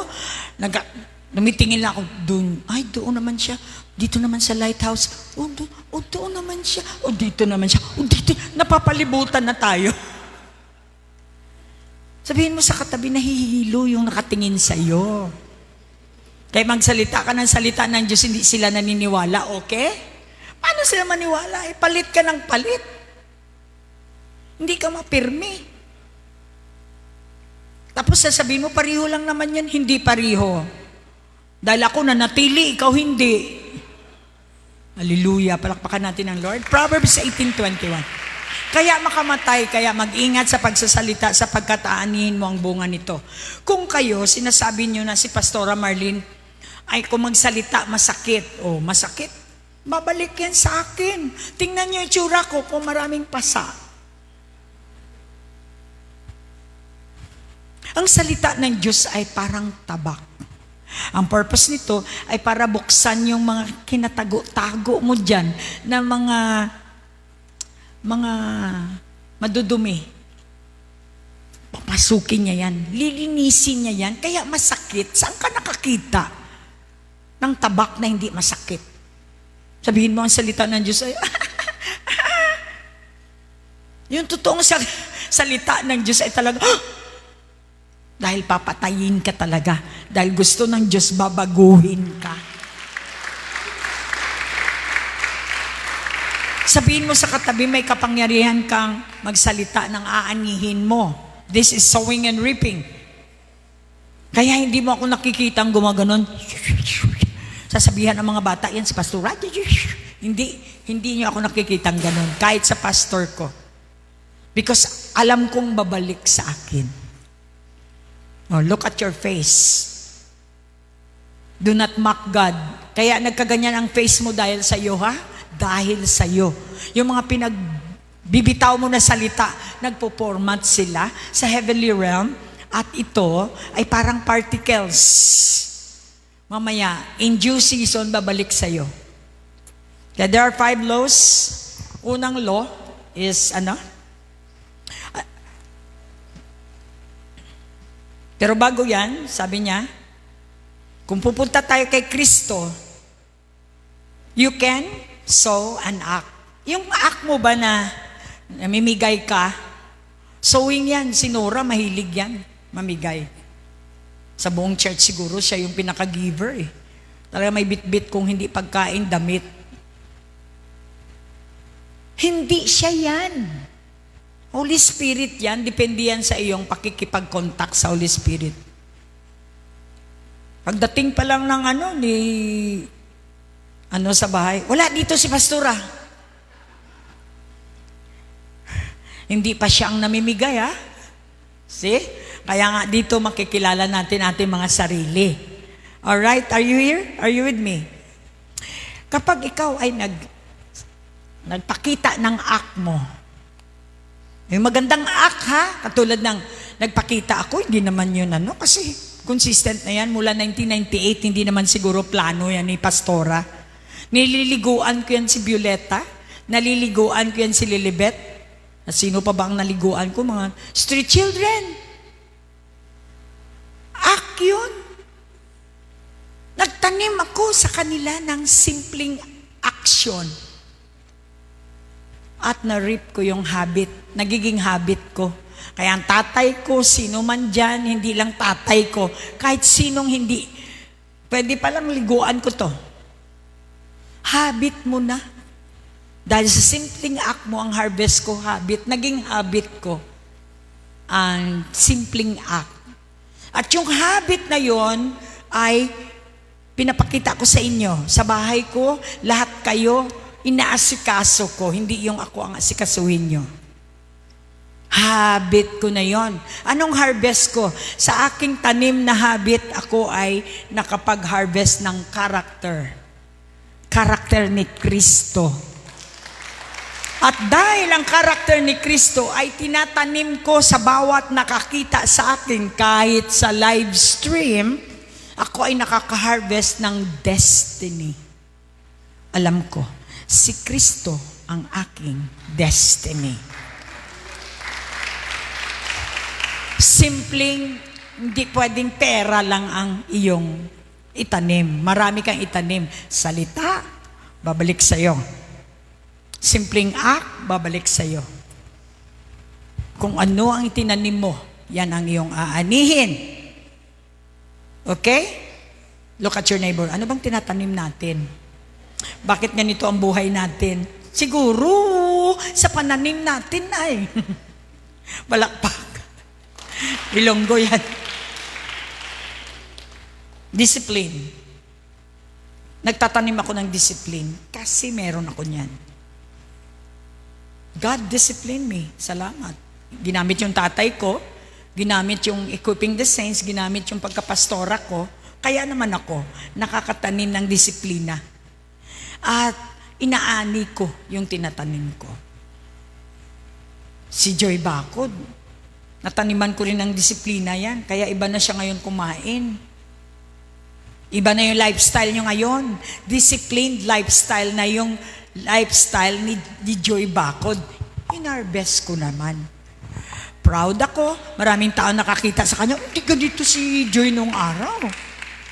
Ikaw ang bibigyan ng parangal. Langit at lupa ang magbibigay ng parangal sa iyo. And because of their thanksgiving, nagbibigay sila. Hindi pwedeng sabihan mo, magbigay kayo ng tithes niya. Ang Diyos ang naglalagay niyan. Kapag nagtanim ka ng tama, aani ka. Palakpak. Number 1, the laws of sowing and reaping. You have to remember, sow to reap. Ang China, nakakita sila ng tinanim nila 2,000 years ago na seed na ngayon ay umaani sila ng kamatis doon sa libingan. Kung hindi sila nagtanim, wala silang inani. That's the law of sowing and reaping. Sow to reap. Look at your neighbor, marami kang itatanim. Salamat, narinig mo ito, marami kang itatanim. The hybrid seed, the quality hybrid seed is si Jesus. Ang salita niya, dami kaya kapal. Sabi mo hanggang may mga puso, itanim mo yung salita sa mga puso ng tao, may haharbisin ka. Walang limit sa eroplano, sa CR, sa lahat. Basta may puso, ha? Lang naman may taong walang puso. Maliban na lang kung ito ay manikin. Basta tao, may opportunity kang magtanim. You have to sow in order for you to reap. Number 2, what you sow, you will reap. The kind of seed nga tinatanim mo, yun ang iyong maha-harvest. I don't have to go further sa mga verses, pero alam natin na si Jesus ay nagbigay ng magandang seed. Quality kind of seed. Quality din ang ma-harvest mo. At kahit pinaglalaruan ka ng mga taong pinakitaan mo na ng kabutihan, ninakawan ka pa, naswendel ka pa, sobrang bait mo ba? Sabi ng Lord, nakita ko yung ginawa mo. Kung ikaw ay ninanakawan dahil sa iyong kabaitan, sa ginawa mong tama naman, ako ang singilin mo. Kaya sabi niya, whatever you sow, kahit yung tinanminiman mo ay isang Dracula o devil, sabi ng Lord, makakarip ka pa rin ng tama, basta tama ang iyong nalagay, natanim. Number 3, you will reap what you sow. Siguradong maha-harvest mo. So hindi bingi ang Diyos, hindi siya bulag. Alam niya, ang nakikita niya kung saan ka nagtanim. Minsan, siguro hindi nakita ng Lord, sige lang, wala. No, hindi. Lahat ng ginagawa mo, 24/7 nakikita ng Lord. Sisiguruduhin niyang haharbisin mo ang iyong tinanim. Kung nagtalim ka ng galit, yun naman ay talagang haharbisin mo rin. Kaya ang sabi niya, huwag kang magtanim ng galit kasi ang galit ay babalik sa iyo. Palakpak. You need to choose. Number 4, ignorance will show your crop. Ignorance excuses no one. Kaya nga sabi sa Hosea 4:6, tayong lahat ay hindi naka-harvest dahil sa katangahan natin. Ignorance yon. Yung mga religious people, they don't know God. They know the verses, but they don't encounter God. Kaya ignorance excuses no one. Ignorance will show your crop. Malalaman na wala kang harvest, o di kaya failure ang harvest mo kasi ignorante ka. Wala kang alam. You need Jesus. He has the knowledge. Bibigyan ka niya ng knowledge niya para ikaw ay magkaroon ng tamang crop. Number 5, you will reap more than you sow.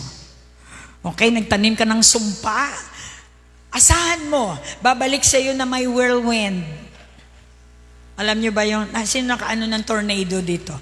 Yan ang babalik sa iyo. Pag nagtanim ka ng sama ng loob, galit, nagtanim ka ng galit, nagtanim ka ng chismis sa mga tao, whirlwind ang babalik sa iyo. Pero pag mabuti ang iyong tinanim, whirlwind din ang balik sa iyo. Kaya hindi pwedeng mas marami ang iyong natanim. Kunti lang tanim mo, mas marami ang iyong haharbisin sa iyong tinanim. Palakpak, klaro po ba? Kaya hindi dapat nangangamba ang mga tao ng Diyos sapagkat the just. Magpakatotoo tayo. magpakatama tayo, magpalinis tayo. We will be justified, don't you worry. Kahit anong bigat ng kasalanan mo, Jesus will justify you. And then, the Holy Spirit will sanctify you. Lilinisin ka niya from faith to faith, from word to word. Lilinisin ka niya, and then He will set you apart to become a son and daughter of God. Kapag tayo ay naging sower na ng salita na walang limit, mayaman talaga ang anak ng Diyos. Dahil walang limit ang pananim, walang limit ang tinataniman. Hanggat may tao, hanggat may lupa, may pagkakataon tayong maging farmer. Hallelujah!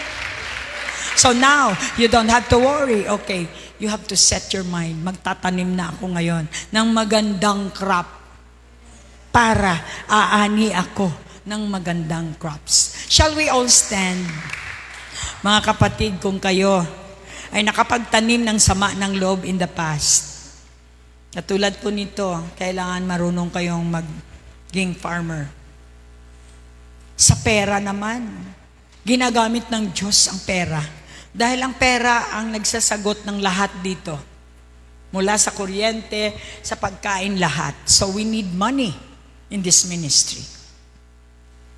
Sabi ng Lord, pag engage ka, yan din ang nakuha ko sa sa incognito. Okay, pag ready na ang lahat, nandyan na yung kalaban. Okay, team, let's engage. Ibig sabihin, let's do it. Let's do our mission. Pag engage tayo sa salita ng Diyos, we're going to have a harvest. God is going to reward you kapag ikaw ay mission accomplished. God wants you to be a part of His great plan. Ang malaking plano ng Diyos is to have His family that will be with Him forever and ever. For a time being, nandito pa lang tayo kasi may purpose tayo. Magpalinis tayo, sumunod tayo, hanggang sa kanyang pagdating. At kung pagdating niya ay ikaw ay naabutan na talagang ikaw ay farmer, talaga namang kasama ka sa plano. Dahil part ka sa trabaho. Pag part ka sa trabaho, kasama ka sa plano. At kasama ka sa reward. Itaas po natin ang mga kamay natin. Sige, you need Christ right now. Kung kayo ay nasa druga pa rin, hindi kayo lalabas dyan hanggat hindi kayo nagdesisyon na magtanim ng bagong crop sa inyong mga mind. Sow an act and you will harvest a habit. Sow a habit and you will harvest character of God. And sow a character, then you will have a destiny to go. Sowing all these years, activate your conscience. Every minute, ang buhay ng tao dito sa lupa ay too crowded na. You have to know knowledge in science even now na sa isang minuto 280 die. 280 is dying, dead in every minute. It's too crowded na. Make sure po na tayo ay lahat ay alam natin ito. We have to repent as a church. Change your mind. Repentance is to change your mind. Na gusto mo nang sundin ang mind ni Jesus. Palitan mo ang mind mo na ito ay corrupt. Ang mind ni Jesus ay hindi corrupt. Palitan mo rin ang mga bagay na hindi kaaya-aya sa harap ng Diyos in your life. Trust Him. Yung cross na nangyari sa Calvary ay regalo ng Diyos sa atin. Ako, I don't deserve to be in heaven. I deserve hell. But I am so thankful na binigyan niya ako ng pag-asa. I'm going to heaven because of that cross. According to the cross, everything in the past is dead. And now I have the chance to start anew. Sa puso ko, bigyan niya ako ng kapangyarihan Binigyan niya rin ako ng burden for the peace of the world. Ngayong natanggap ko ang katahimikan, peace, which is Jesus, it's my responsibility to share this peace to all over the world upang mapatunayan ko na ako ay sakop na sa kanyang kaharian. As a believer, our responsibility is to help other people to become like us. Ito ang reason kung bakit nandito pa tayo. For a short time, let us sow so we can reap. According to Galatians 6, already do not be deceived. What you sow in flesh, ano yung sinusow nyo sa lust, that drugs, different kinds of sex, you will die. Surely you will die. The flesh will reap corruption. Suddenly we will be broken without remedy. It's high time for you to change your mind. Save yourself by deciding to have a good hybrid seed in your heart to plant. Nag-umpisa ito sa kay Cain at sa kay Abel. Ito ang umpisa ng war ng magkapatid. Na ang kanilang offering sa Diyos ay magkaiba. Dahil sa jealousy, nagpapatayan ang mga tao. Kaya tayo ay wala na dyan. You will reap what you sow. So, do not be in sin. Because if you are in sin today, the Bible said, your sin will find you. Your sin will find you. Hahanapin kayo ng inyong mga kasalanan. You need Jesus to stop this sin. Sin is death. Kung gusto ninyo na hindi kayo mamatay, na wala ng kabuhay-buhay na, and if gusto niyo pang mabuhay, and you need the eternal kind of life, you need Christ. Sa kahinaan mo, si Kristo lang ang sagot. Kung ikaw ay nasa presuhan at nakikinig ka ngayon, you know the way out. Hindi dahil piyansahan ka, makakalabas ka. Dahil makakabalik ka pa rin. Ngunit si Jesus lang ang makapagbibigay sa iyo ng tunay na kalayaan na hindi ka nababalik muli sa iyong nakaraan. Siya lang makapangyarihan. Remember, everything you sow, you reap. Some of us, but don't know Jesus Christ. Recount your life. Flashback kung ano yung mga pinagtatanim natin sa buhay natin, kung bakit tayo ngayon, marami tayong pera pero hirap tayong huminga. Marami kang pera, ngunit hirap ka sa buhay. You don't understand kung ano yung nararamdaman mo. Where in fact, ang dami mong pera sa bangko. Be sure that when you die, you are saved. Marami po sa atin, kahit pastor, maraming salamat. Meron magpatotoo na siya ay obispo. Ngunit pumunta siya sa isang evangelist at sumuko sa buhay niya dahil hindi niya sigurado ang kanyang salvation. You have to be sure of your salvation, mga kapatid. God is willing to forgive you if you are willing to repent today. Now is the time. Our moral values have been so lost, but according to the Lord, through the book of Job, if you sin, you have to have Jesus as a Savior. Kaya nga pangalan niya ay Jesus, Savior. He can save you from that. Ano man ang posisyon mo ngayon, sitwasyon nyo ngayon, spiritually dead tayo sa harap ng Diyos kapag nasa kasalanan pa tayo. The only thing that sin will get rid is the Son of God. Have the Son of God in your life. You're listening to me. Kailangan magkaroon ka ng anak ng Diyos na makapagbibigay sa iyo ng kalayaan sa kasalanang maglalagay sa iyo sa kamatayan ngayon din. Spiritually, you're dead before the eyes of God. So you're just waiting for your burial. So Christ can give you a real joy. As always, kapag tayo ay nagsuso ng spiritual seed, tayo ay mag-harvest ng joy ng peace, ng lahat ng wala sa mundong ito. You cannot find joy in drugs, in extramarital affair. You cannot find joy there. You cannot find with your girlfriend having fornication, mga young people, babe, at kung ano-ano pang mga panandaliang aliw. They will be gone just like a smoke.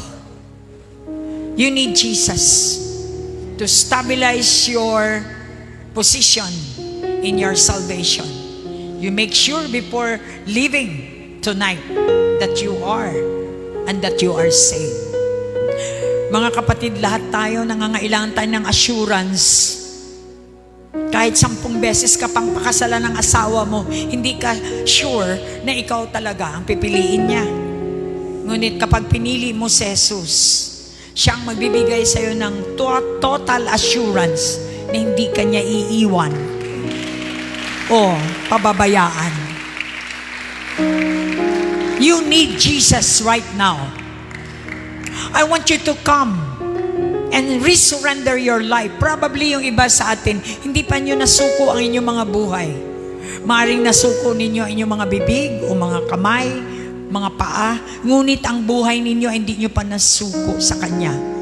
If you surrender your life tonight, the Holy Spirit will start His work of transforming your life into His eternal kind of life. At sabi niya nga, Jesus Christ conquered hell. He conquered sin. What are you waiting? Go to the conqueror and let Him conquer your suffering. Hallelujah. In 1 John 3:8, He said, Jesus came to destroy the works of the devil. And that is the reason why He wanted to go inside of you. If you let Him, He will come to destroy all the destroyer of your life. And He is going to fix you. And He's going to give you His power. In 1 John 4:44, He said that greater is the Holy Spirit that is inside of you than Satan that is the destroyer in your life. So there are 2 ways, the narrow gate and the broad gate. And you know that it's the narrow gate that you can go to the Garden of Eden, back to the presence of God. Be sure that your way is the narrow gate. With the help of the way, the truth, and the life, that narrow gate can be a very simple gate for all of us, a gate of salvation. Repent. Change your mind so that God can use you in this last minute of last days. You know, you cannot sure of how long are you going to live here. But be wise. You cannot longer your stay, you cannot shorten your way, but still you can change your way so that God will be able to bring you into the fulfillment of why are you here. The purpose, why are you here? Wala pong satisfaction ang buhay na ito. Kahit ubusin nyo pa ang mga pera, mag-alaga kayo ng maraming aso, magagandang aso, lagyan nyo pa ng mga palamuti o brilyante, walang makaka-satisfy sa ating lahat except Jesus. No one can compare His love. You cannot get love from the dogs. You cannot get security from the dogs. From tao sa tao. Hindi mo makuha yan. Kahit sa asawa mo, you can never be satisfied. Only Jesus. That's why He came. Habang may panahon pa, mga kapatid, parating na po siya. At sa pagdating ng Diyos, lahat ay babaguhin niya. As usual na tayo ay nag-i-enjoy sa tinalak, nag-i-enjoy while having that enjoyment. The same thing nung siya ay nagbigay ng judgment niya sa panahon ni Noah na ang lahat ay nagsasaya. in the middle sa pagsasaya, He can break, He can change the whole entire system. Tandaan po ninyo, kung kayo ay nahihirapan sa buhay, Satan has put system in your life. Na system na pahihirapan ka hanggang sa ikaw ay mamamatay. But here comes the system of God, the governance of God, the system that says, go right, so that when you get right, your system will be free from any captivity of the enemy.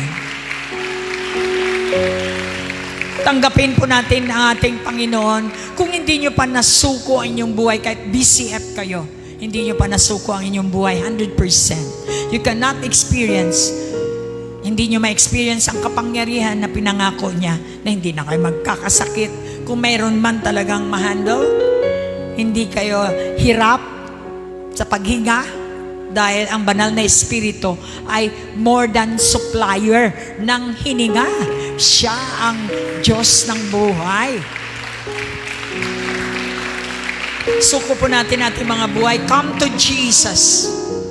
Forget the past.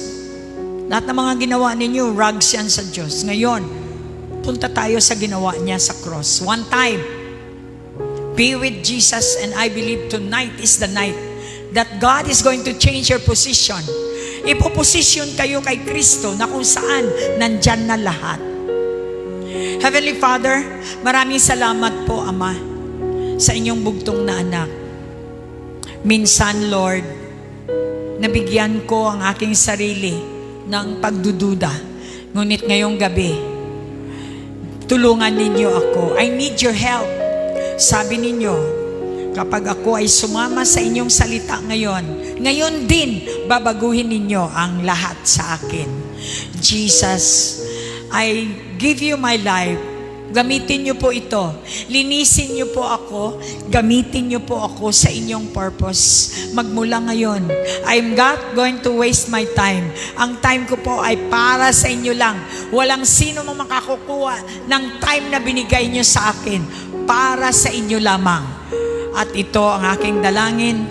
Tinatanggap ko po ang kabayaran ng lahat, once and for all. Sa ginawa ninyo sa cross, one time kayong namatay. At ngayon, one time din akong tatanggap sa inyo. At ang lahat ng inyong benepisyo sa inyong kamatayan ay aking matatamo dahil yan ang pangako mo. Ang banal na espiritu mo na siyang kapangyarihan mo ay iyong ipagkaloob sa akin para marunong akong lumaban sa buhay dito sa lupa. Magtagumpay ako dahil kasama kita. Ito po ang aking samot dalangin. Ang pangalan ko ay inyong ililista sa mga tumanggap din sa inyo na lahat kami ay nasa listahan ng mga may buhay na walang hanggan. Ito po ang aking panalangin, deklarasyon sa gabing ito sa pangalan ni Jesus. Ang lahat ay magsabi ng Amen. Come on! Children of God, tayo ay magsaya.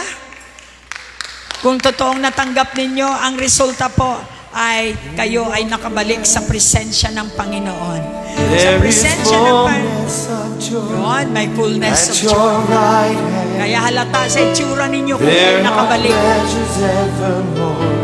You surround us with your favor, oh Lord. The earth is full of your goodness. The earth is filled with your love. Your presence is the fullness of joy. In your presence there is fullness of joy. At your right hand Righteousness, pleasures, you surround us you surround us with your favor, with people the earth is full favors of your goodness. like us. The earth is filled with your love. Exceedingly Ephesians 3:20, beyond overflowing blessing. exceedingly From now on, ang bibig po natin you give us all ay salita ng overflowing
deliverance to dominion. God bless everyone. Amen.